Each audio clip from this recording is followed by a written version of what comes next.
Welcome, everybody. We're working on the Unit 7 coding assignment that focuses on data types. Notice that we need to do this on the MyGuitarShop database. So make sure that you have your database system up and running on your machine, MySQL Workbench launched, and probably wise preemptively to put in a use statement. I guess I'm currently on that database right now. Let me just zoom in a little bit. Let's do a use statement just to make sure that all our queries go to the right database. And then go ahead and execute that query. And it did work. Okay, so now we're active and ready to work on that first exercise.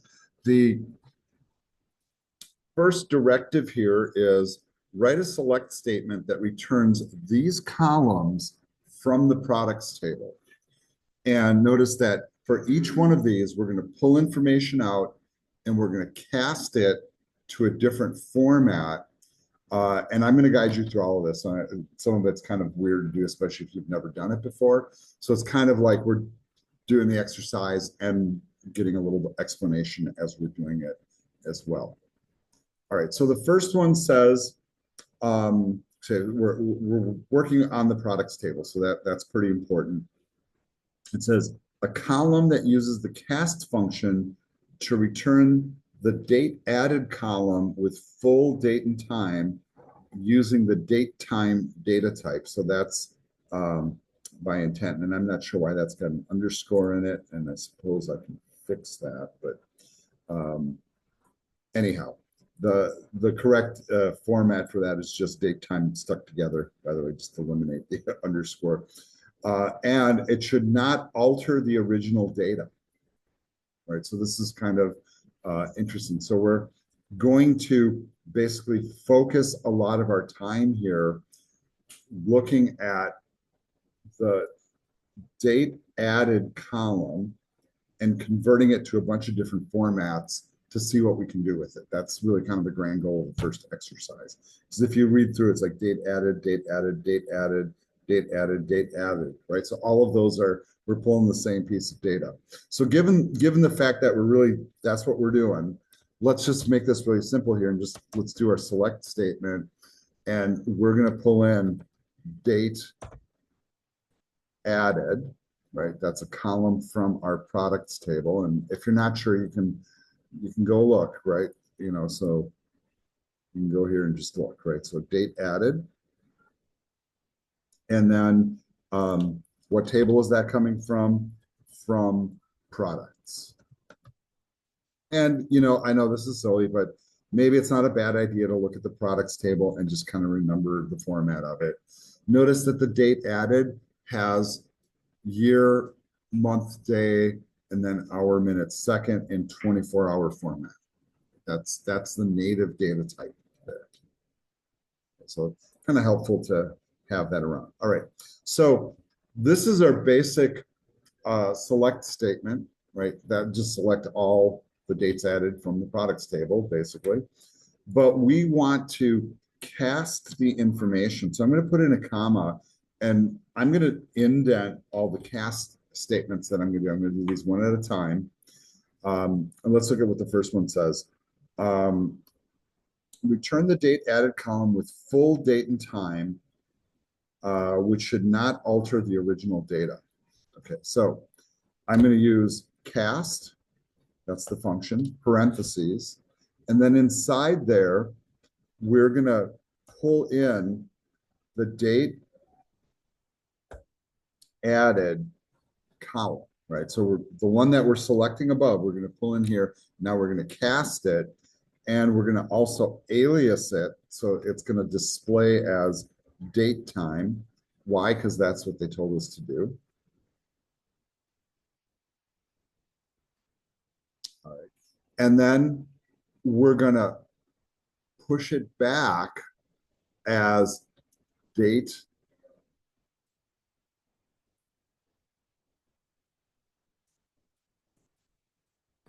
added. And this is kind of weird to do just in this format. let's run this so you see what the output is, and then I'll tweak it a little bit so you can see like the differences. So we are selecting the column, and what, and think about this. We're casting a piece of information and then we're adding it back. Is the information changing?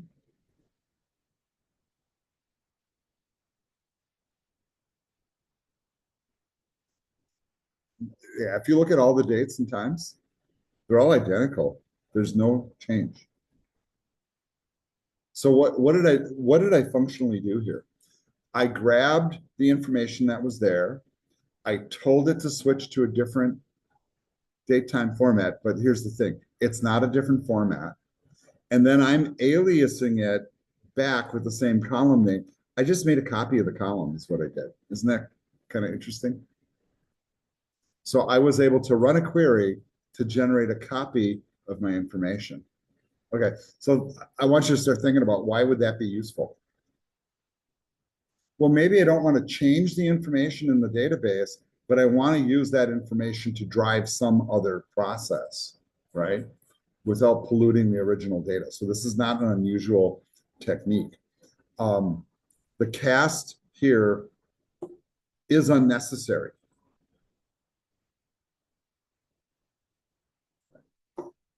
If I wanted, and I'm just gonna, oops, and I just got rid of the whole thing here.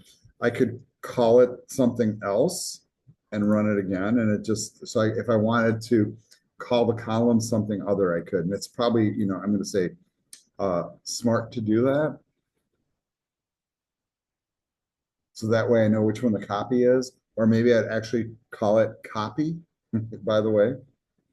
And it says we should not alter the original data. So, and I think we accomplished that. All right. With the next one, it says a column that uses the cast function to return the date added column as only a date. Okay, so what we're going to do here then is we're going to do the cast.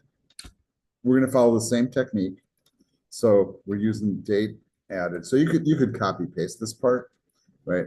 And this time we're going to cast it to a date. So date added will become a date, and then we're going to output it, and we can come up with a clever name. I guess I'll just call it added date, right? If you want to come up with a different name, so you know that it's a different column, or if it's helpful for you, you could just use this and then call it number 3 or whatever. It doesn't really matter like what it's called, as long as it makes sense. Let's run that. And now you'll notice we are taking and trimming off the time. So when we cast it to just a date, we end up with just a date.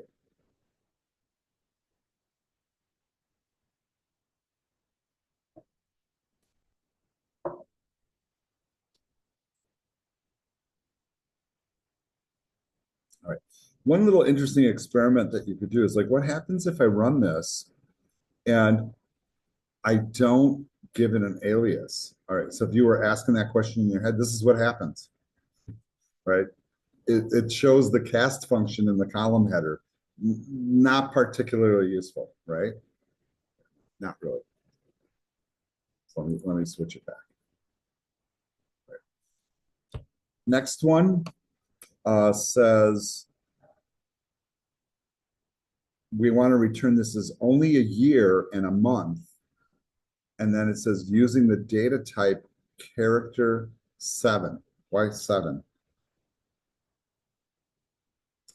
Year, 4 digits. Month, 2 digits, that's 6. But there's that dash in between, 7 characters. So that's the Y. All right, so that one looks sort of like this. Not sort of, exactly like this.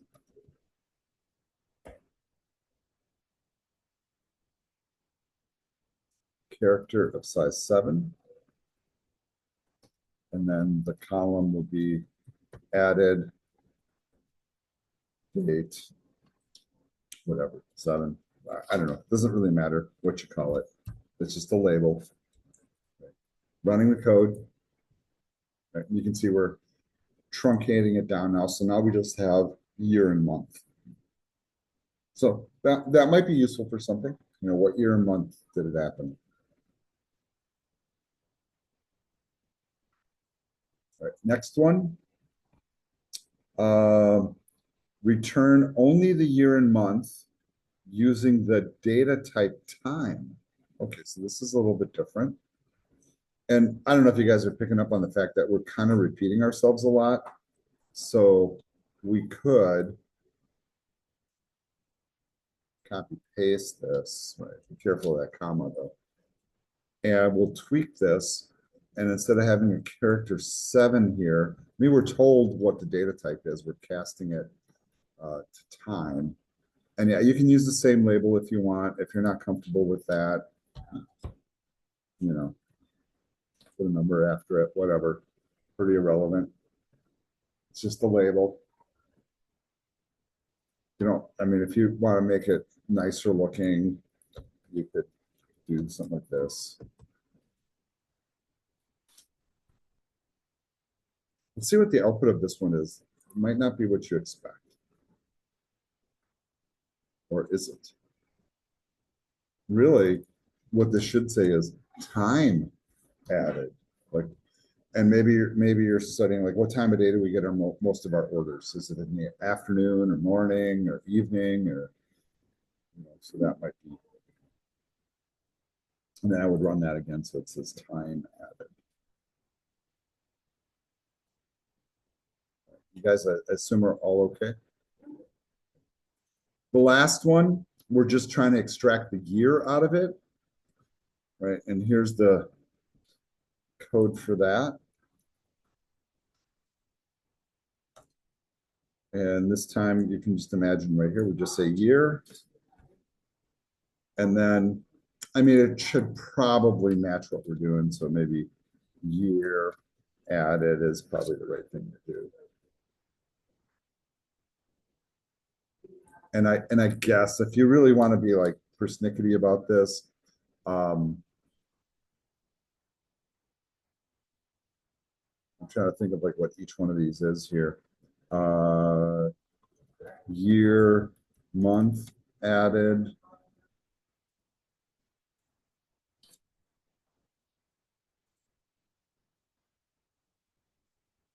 And let's just run it like that. But you see, like, the column headers, it's helpful if, what is inside that column is what you're describing it as. But this is kind of interesting, right? Because we know the information's being stored like this, and sometimes we don't need all that information. That's the point. It's like, what year did that happen? What time did that happen? That kind of thing. So this is kind of one of the points of doing the cast.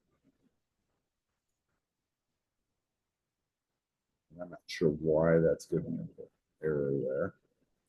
Sure, running okay. All right, let's move on. And let's take a look at the next exercise. It says, create a query displaying the list price of the products. And if you guys don't mind, I'm going to pause here for a second. All right.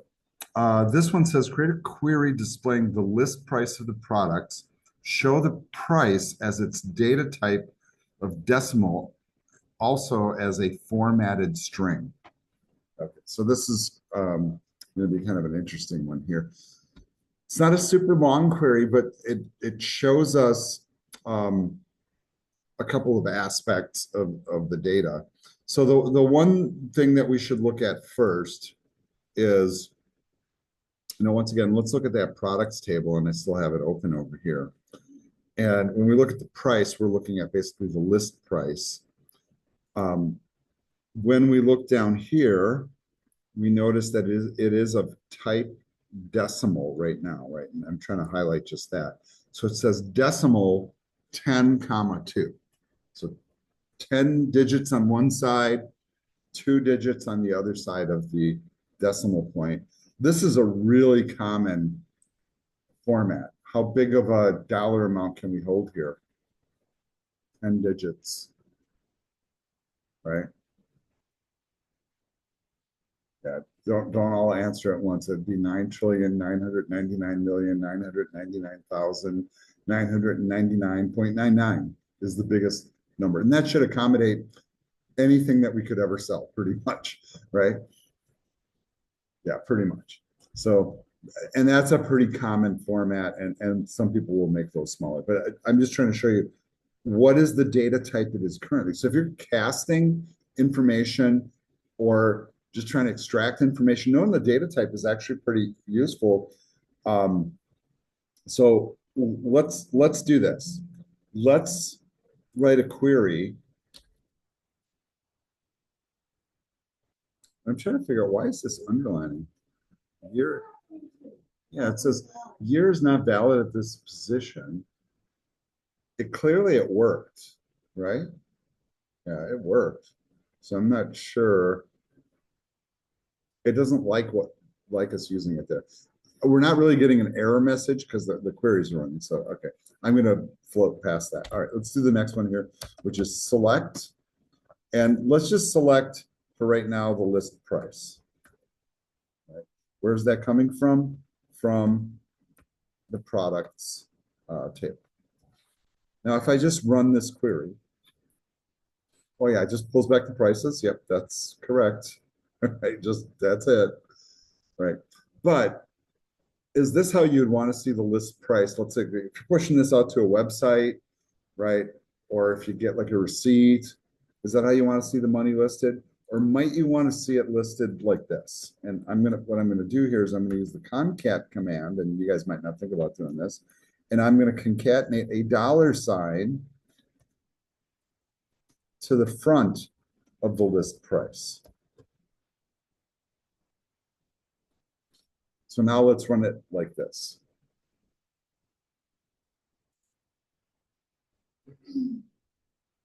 All right. Well, now we got that header in there again. That looks ugly, right? This looks better as a monetary amount. I could argue that maybe you do it with a space in there. Does that look a little better? I don't know, subjective, right? I think it looks a little bit better. And I'm not sure that I would, like, if I was pushing this up, let's say to a website or an app or something, that I would even put the $sign in that way. I'm just saying, I think it's probably better to do it with a programming language. We can control the formatting a little bit more. But it is doable. And I would say that you probably want to alias this. And I don't know why, but last time I'm like I did string value. The point of this is, and you might not be, and I'm going to type this in, after conversion. All right, so you might not pick up on the fact that when we, up here, we're explicitly casting a value from one data type to another. Really what we were doing is simplifying it. This one, we actually changed it to a character. So whatever the year was, right, we were just outputting whatever we were getting back as characters. Here, this is a number. So when I like run the query on that and I get all the numbers back in this column, these are numbers. However, when I concatenate, what does concatenate do as a function?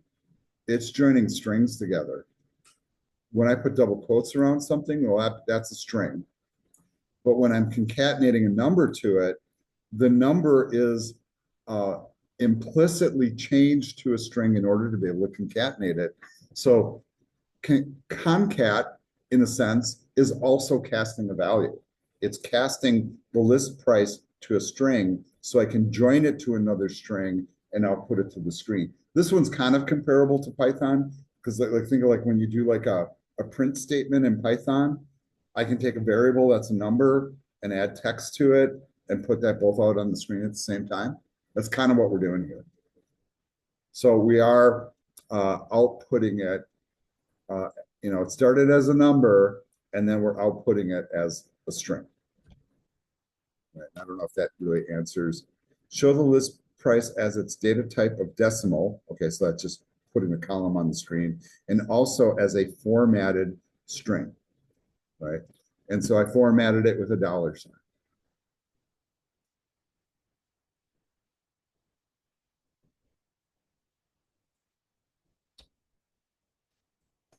Next one, we're going to learn a new command here, by the way. Oh no, and I'm trying to see like what was the point of me doing that? Oh, I see. Okay, now I'm starting to remember the why. All right, so for number 3, it says add a varchar data type named notes to the product table. All right, so I'm going to show you guys how to do that part. It's pretty simple code. Create at least one new record that includes data for the new column in the table. And then, of course, we will want to also probably run a query to make sure it's there, just to make sure that it worked. All right, so I probably should add this to my lecture materials, I suppose, because we're going to use a new command here called alter. And really, we do more of this later on. But like, once you built a table in a database, and you're like, oh, shoot, I should have had a column for something, right? And you think about it usually after, can you add another column? And the answer is yes. So the command to alter a table is alter table, which table, products. And then in this case, we want to add a column. So I'm going to say add. Now I just give the column a name. I'm going to call it notes. And then a data type. So in this case, I'm going to do varchar. And if this is going to be a notes field, I'm going to allow 200 characters so they can like type a couple sentences in there. That's not really a lot of room for typing stuff. It's maybe like 2-3 sentences at best. Right. Semicolon at the end. All right. So right now the products table looks like this. We have the columns open right here. I'm going to go ahead and run this. All right. Looks like it worked. And now when I come back here, I'm going to hit the little refresh on the schema table. Did it make it? Yep, there it is. And notice down here, right? Notes varchar 200. We just added a column. Now let's put some info in it. Okay. So it's been a while since we've done one of these, but we're going to do an insert command. Where are we inserting information? Into the products table, right? And then if you remember the format for doing this, inside a set of parentheses, we list the columns we're inserting information into, and then the values. And yes, I have this pre-typed, so I am not going to go through the laborious process of typing these in. That's what you guys should do. So I have product ID, category, product code, product name, description, list price, discount percent, blah, blah, blah, and notes at the end. From there, I have to declare the values I'm inserting. So once again, we say value, set of parentheses. I'm going to go ahead and put my semicolon at the end so I don't forget. And once again, I have a pre-configured collection of info here, so I'm just kind of grabbing it and pasting it in. But what I did the last time I created this, by the way, is I took a careful look at all the stuff that's listed here, like the product ID. And you know what? That's got to be unique. So I want to be really clear here. Why did I choose the number 11? Because that's the next number, right? I already have 10 products, so it wasn't a mistake that I guessed that. So that's why I chose 11. 2 is the category ID, and this apparently is a bass guitar, right? And then I have the product name, the description, which I just said whatever, list price, discount percent, 50% off, that's pretty good. The date added, and notice the date added, I'm just doing year, month, day. And then a notes field, right, where I just said test, test, test, and a bunch of nonsense text. I know you guys are still typing, so I'm going to go ahead and hit the run on this query. and it looks like it worked. How do I know that it worked? All right. I could write another query to check it, right? So here's one way I could check it.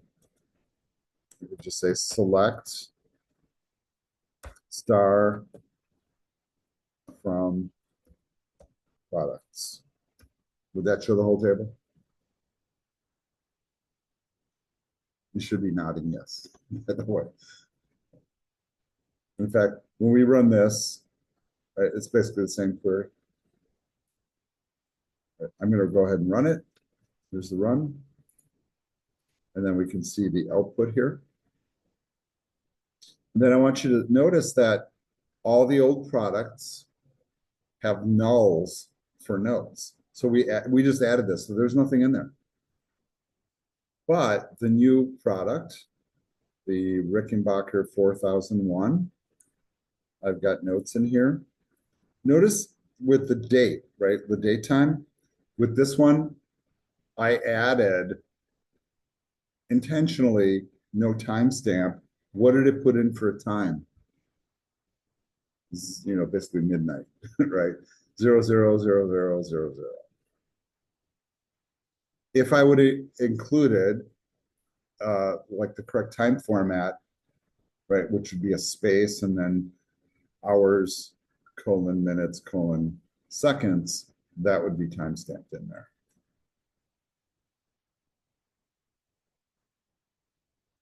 You could argue, is that really important? You know, maybe, maybe not.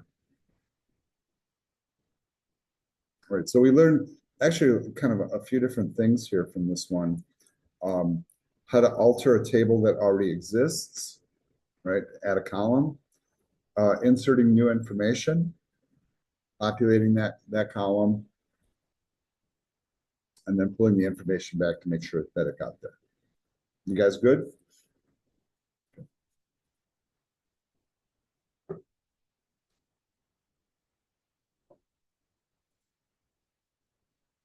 All right, let's move on to the next one. I think this is the last exercise here already. It says add a Boolean data type named active to the customer table. Write another query or two to set at least one customer to active with the number one is what's suggested. But if you guys remember Booleans, 0 is false and any other number is true. But my caution on that is just use one, you know, and leave the rest as null. Run a query that checks if customers are active or not via the if function and displays the results as true or false rather than 1 or 0. So then we're going to take the Boolean thing and cast it to text. You see the challenge there? As you write this one, think about how the if statement will handle nulls in this column and whether or not this is valid. That's a little bit of a challenge there. I am going to help you code this one. So you're already like going into panic mode. I don't know how to do this. I get it, right? Because you've never done it before. Well, it's not that abnormal. So we do want to add a Boolean column to the customers table. So I'm kind of look at my customers table and I have an ID, an email address, password, first name, last name, shipping ID, and billing ID. And let's just take a look at this really quick. Once again, for the YouTube like AI filters, please don't filter this information. It is fictitious. These are fictitious email addresses and fictitious hashed passwords for educational demonstration purposes only for my students in the fall semester of 2025. All right, so at least this way we can look at the information. Now, we're asked to add a Boolean column called active. So we'll have like basically, you know, think of it as a flag, true, false flag. Is this an active customer or is it not an active customer? So the code for that, we're going to do the alter command again. So we're going to say alter table customers, add column called active, And this is of the Boolean data type.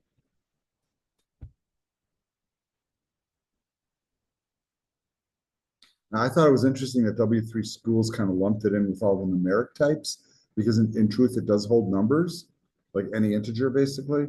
But in reality, we usually think of this as discrete data type. It's just that MySQL stores it as a one or a zero or some other number, which we already talked about. So let's run this. Let's see if it works. And it looks like it worked. Right. No warnings, no errors.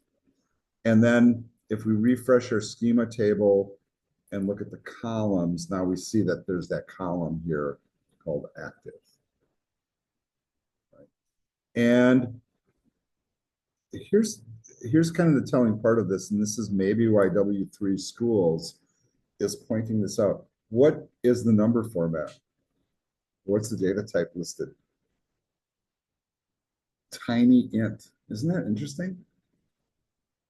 So it's not really storing it as a Boolean data type, even though I told it to be Boolean. I think it's kind of interesting. So it's disclosing to you that it's converting it to a number. So in a sense, it really is a symbolic Boolean rather than a true false. That, not to be redundant with my words. Okay. Now we want to take one of our customers and set them to an active customer. And how do I do that with code? Okay. Remember we had insert, update, and delete. Remember those commands? So here's an example of how we do that. We are going to update the customers table. We're going to set the active column to be the number 1, which in our mind is true. And here's our filter where the customer ID is, I don't know, I'm sure there's a 1 in there. So let's just do customer number 1. So this is going to flip them to active. Now, before I run it, I'm going to take a look here. And actually, I'm going to run this query again, right? So you see all the actives are null right now. And so I'm going to come back here and run the query. Okay, looks like it worked. Now let's go back here and run this query again. And notice how customer ID number 1, their active column is now set to 1.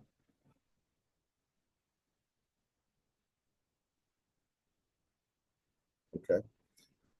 Let's set another one just for the sake of it. So we can copy this code exactly. No reason to reinvent the wheel. But let's set this one to 0, which is false, right? And let's choose customer ID number 2.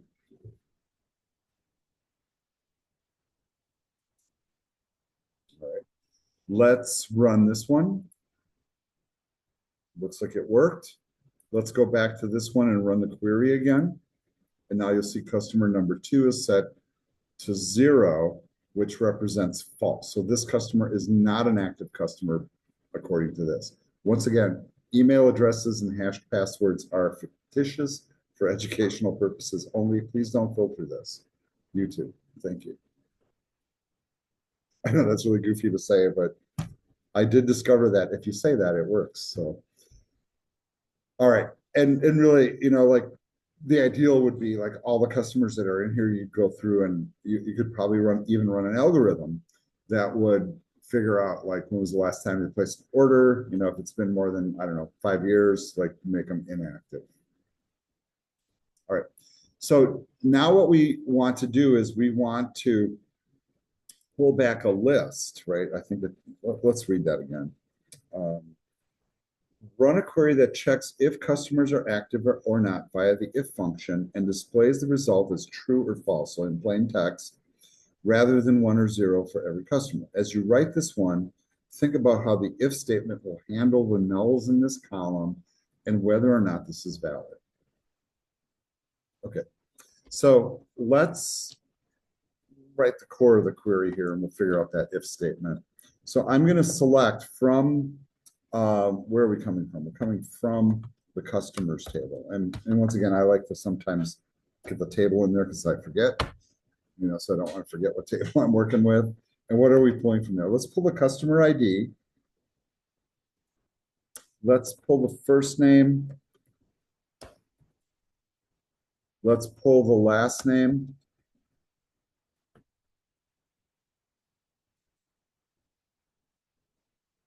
All right.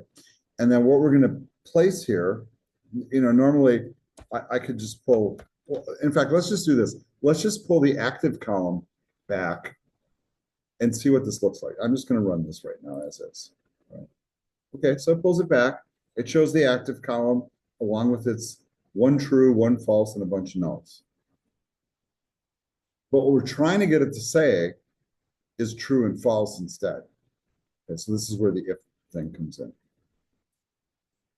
So in this spot here, I'm going to put in if and a set of parentheses. And I'm going to like strike this from here for right now. So I'm going to cut that. I'm going to put that inside the parentheses. So we're checking this for true or false. Now, you remember in that example we looked at where they had like a numerical formula, like is 500 less than 1,000, right? And you can look at it and go, yeah, that's false or true or whatever. Here, we're just checking the variable or the data that's inside the column. So if it's a 0, it's false. If it's anything else, it's true. So there's no equation or anything. That data type is true or false. So if true, what's it going to say? True. If false, what should it say? Probably false.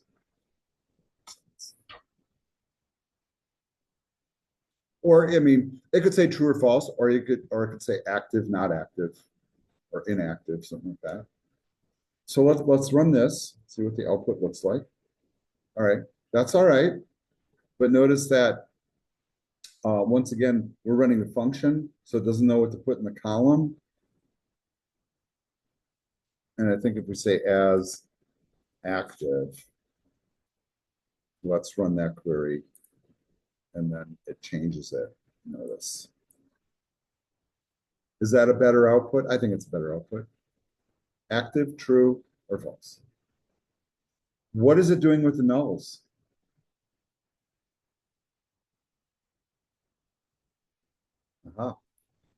Yeah, it's treating all of them as false. And here's the question, is that valid?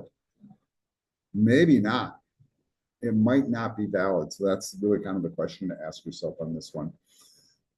All right, folks, that covers the exercises here. Make sure that you take your screenshots. And also, I always recommend that you save your script files. And I have my naming convention here. So I just have a unit 7. I just call them unit 7 code and save that. But I would ideally like to see the questions, by the way, from Brightspace, basically placed into a document and then your screenshots next to it, if you could, or at least number them if you could be so polite. All right, folks, this video ends here.